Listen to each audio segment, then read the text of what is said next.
साबिर शाकिर साहब, आपके ख्याल में हुकूमत का यह फैसला सियासी तौर पर दुरुस्त था, शहबाज शरीफ साहब को बाहर ना जाने देना?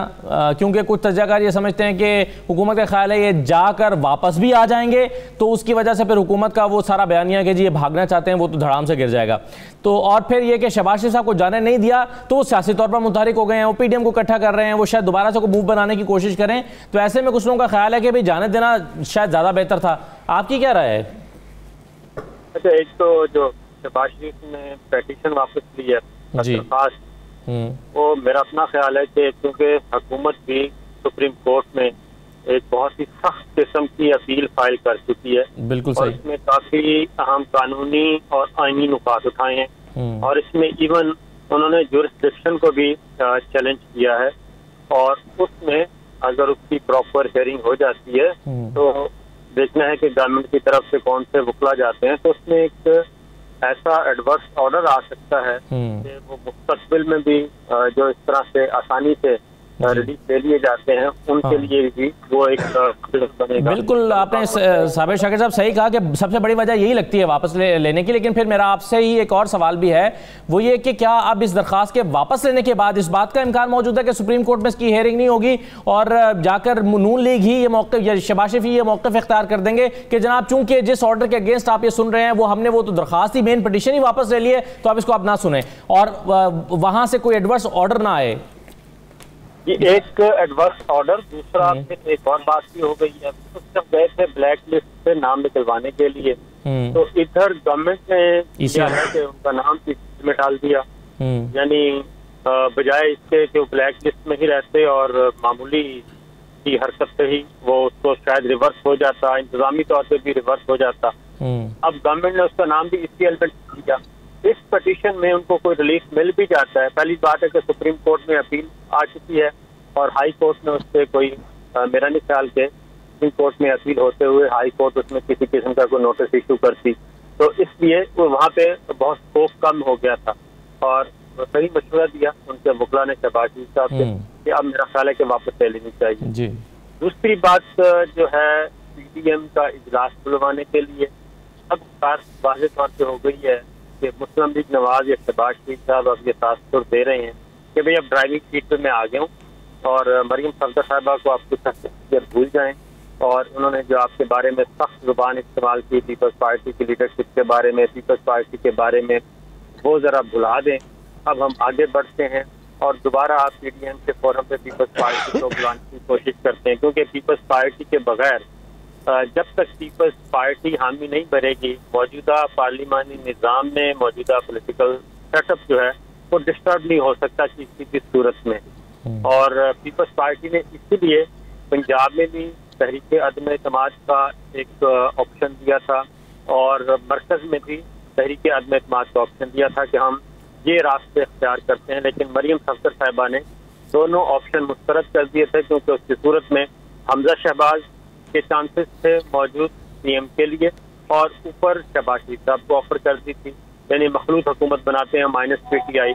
तो अब मरियम सफदर साहिबा बिल्कुल खामोश है और PDM का इजलास PDM की क़यादत में PDM को अब दोबारा फाल करने के लिए मुतहर्रिक हुए हैं शहबाज शरीफ साहब। अगेन अब फैसला पीपल्स पार्टी की लीडरशिप करेगी, सरकारी साहब करेंगे, क्या वो पुराने वाला ऑप्शन अभी भी मौजूद है या फिर पीपल्स पार्टी और PTI के दरमियान भी कहीं ना कहीं अंडरस्टैंडिंग हो चुकी है कि 3 साल पूरे हो चुके, बकिया 2 साल हम आराम से गुजारते हैं और मुस्लिम लीग नवाज अपनी पॉलिटिक्स करे, हम अपनी करते हैं। अच्छा, अब साबिर शाकिर साहब, मामला ये है कि जब 2 साल रह जाते हैं तो हर पार्टी अपनी प्लानिंग जो है वो इलेक्शन को मद्देनजर रखते हुए करती है। अब नून लीग भी ज़ाहिर है सोचेगी कि 2 साल किस तरह से लेकर चलने हैं, बिलावल साहब का भी यही ज़हन में होगा, जरदारी साहब का भी।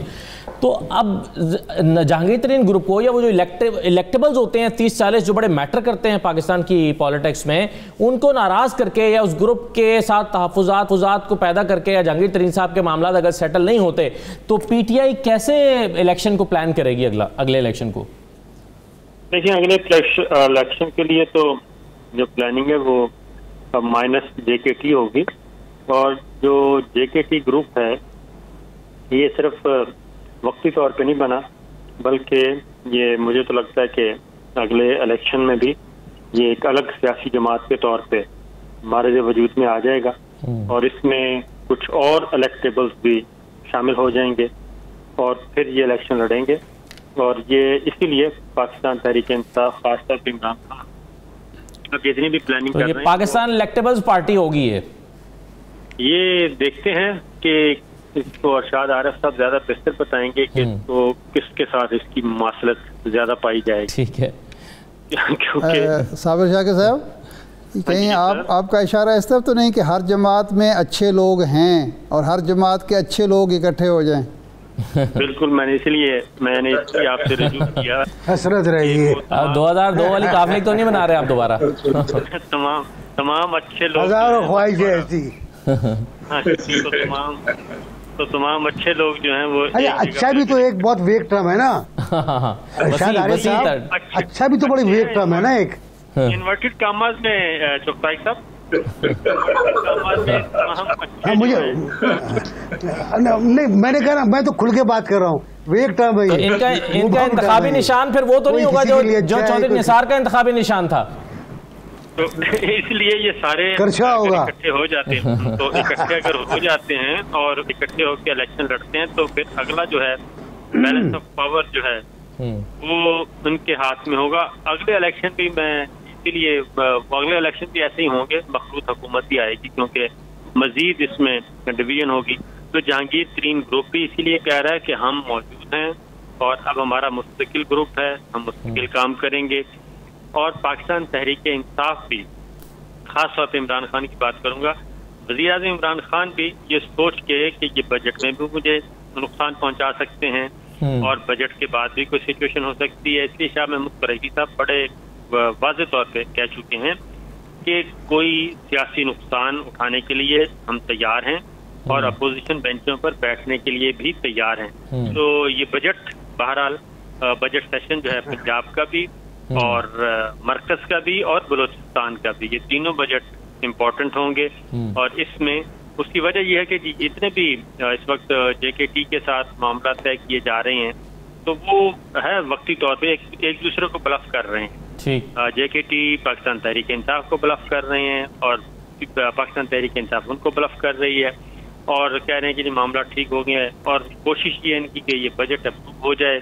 बजट अप्रूव हो जाता है तो उसके बाद फिर ये खुल के आएंगे सामने और पाकिस्तान तहरीक इंसाफ ने यकीनन उस हद तक इनको रिलीफ नहीं देना तरह की ये मांग रहे हैं और उसके बाद फिर लड़ाई खुल के सामने आएगी। लेकिन बजट सेशन इसलिए इम्पोर्टेंट है कि अगर फाइनेंस बिल अप्रूव नहीं होता तो फिर किसी को भी कुछ करने की जरूरत नहीं होगी और वो ऑटोमेटिकली एक है कि असम्बली कह रहा हूँ वजीर आला होंगे तो वजीर आला और उनकी काबीना तहलील हो जाती है, वजीर आज़म और उनकी काबीना तहलील हो जाती है। तो अगले 4-6 हफ्ते जो हैं वो इस मामले में काफी इम्पोर्टेंट होंगे। सही है साबिर साहब, ये जो है वो इसको इलेक्शन के पर्सपेक्टिव में ये वाला बजट और अगला बजट भी ऐसे बनाया जाएगा। तो आप ये जो मुआशी अहदाफ में जो बड़े दावे हैं किस तरह से देख रहे हैं इनको? देखिए बात यह है कि ये अहदाफ और इसके जो आदात व शुमार हैं ये तो हैं गोरख धंधा।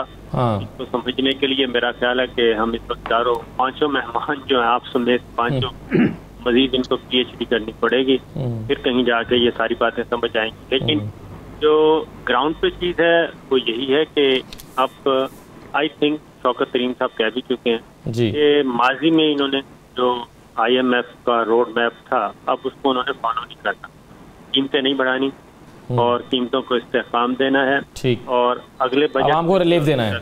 बिल्कुल सही है जी, रिलीफ देना है। ठीक सर। इसलिए इस वक्त वज़ीर आज़म इमरान खान का पाकिस्तान तहरीक है वो हेल्थ कार्ड है, उसके बाद किसान कार्ड है, उसके बाद फिर एक और राशन कार्ड लेके आ रहे हैं। राइट सर, बिल्कुल सही।